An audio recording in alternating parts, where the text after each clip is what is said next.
Thanks for watching this RealHomeRecording.com video.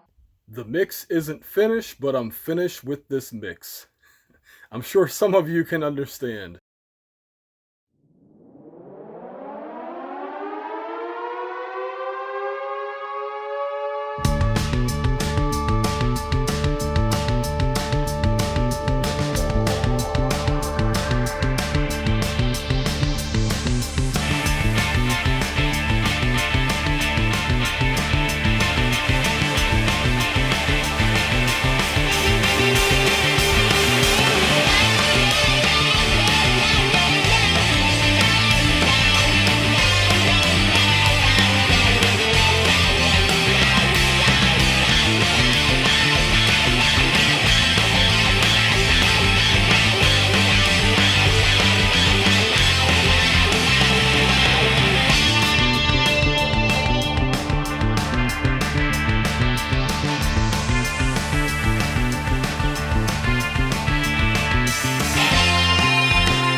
Now you're big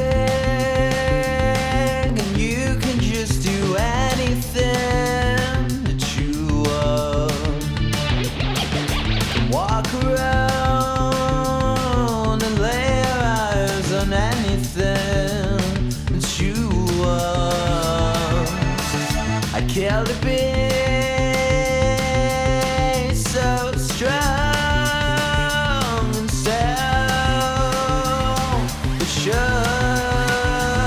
like you seem to think that you are. Will that come back to bite you? Can't turn back now. All pride aside, I don't want to be anything like you. Access denied, we won't let anybody through, 'cause there's enough already in the room.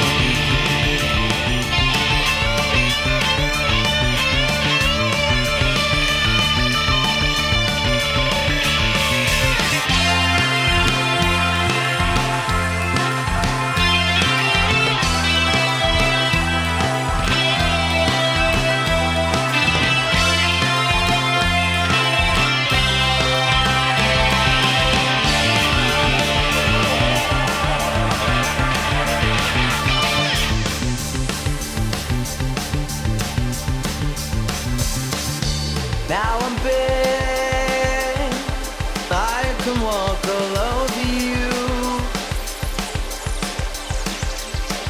I see you smoking cigs and sinking in what's real.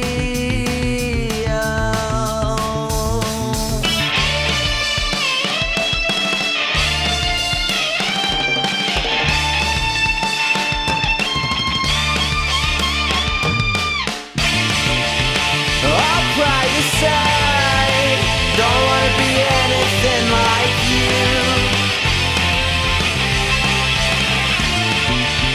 Access denied, we won't let anybody through, so you should go find something else to do.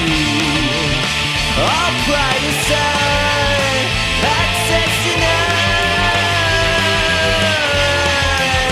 access denied.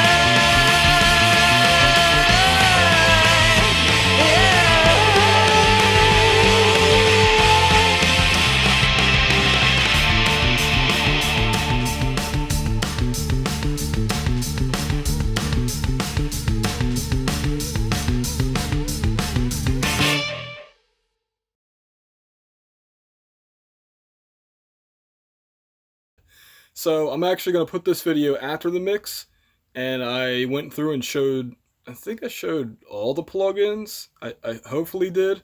But anyway, hope you guys learned a little bit. I struggled a lot with the clashing of the drum cymbals and the snare drum being just overtaken by the cymbals, and then the cymbals themselves clashing with the electric guitars. And there really was no good balance for that, because when you're trying to get everything to be heard, and I'll just put it this way, it's easy to have something a lot louder and yeah, it sounds great, but then if you can't hear the other instruments, it's not a good mix.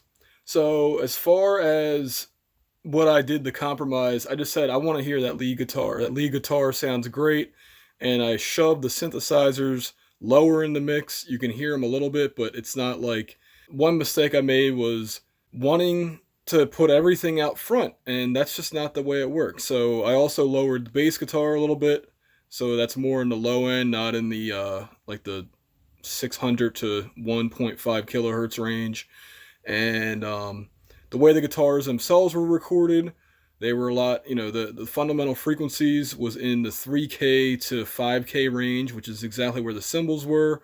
Frequency clashing, or masking, that's something I really haven't talked about on this channel a lot, but that's really what it boils down to with mixing, is frequency clashing. But I thought overall, I turned a, I'm not going to say bad recording, it was decent. They clipped. They clipped, and these cymbals should have been better balanced with the rest of the kit. I'll just put it that way, because and that'll kill you. And really, that has a lot to do with playing. If you play the crash cymbals or the ride cymbals or any cymbals, actually another thing you could do is just get a darker cymbal. If you play too loud for the studio, not everybody can afford that, of course, but in the store they sound better, right? Because they're brighter. But in the studio, you want to have like those hi-hats or those crash cymbals that aren't as loud, just so it all blends together better. So overall, though, I was happy. Vocal level was also lowered from the last mix you all heard. I added a little bit of reverb, and I also tweaked the background vocals. If anything, I think besides the cymbal and guitar clashing, I was not happy with the background vocal mix. I really need to learn about how to mix background vocals a little bit better. Harmonies, I just don't really know what to do with them, because a lot of times I don't have background vocals in mixes that I've done. This one had a lot, and that's one area I need to work on, absolutely.